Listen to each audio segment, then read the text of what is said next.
In the recent past, we had the gramophones, and I remember my home, we used to use these old records.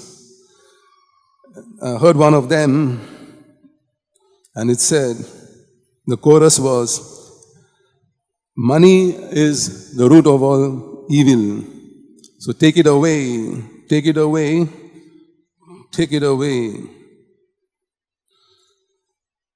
What really intrigued me was the singer literally pleaded to be relieved of and released from the clutches of what he considered the root of all evil, money.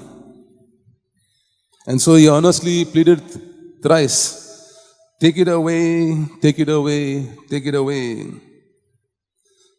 There's also a song from ABBA, Bee Gees, money, money, money, it's so funny in a rich man's world. These songs,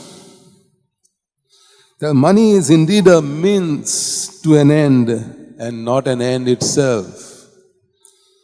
Wealth is good, but when you make it an end in itself, it makes your life miserable. And even the religion practiced by Luther, of course, warned about it. He says, God deliberately has divided the hands into fingers so that money can slip through and not stay there.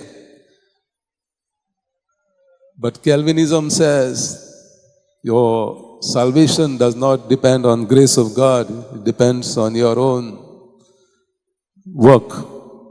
So, go on getting wealth. How it is acquired does not matter. Whether you oppress the workers, extract more hours of work than needed, no paying proper wages, and amass wealth.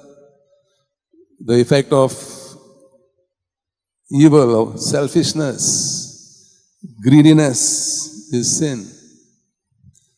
And in this acquiring of wealth, we see the destruction of our own motherland.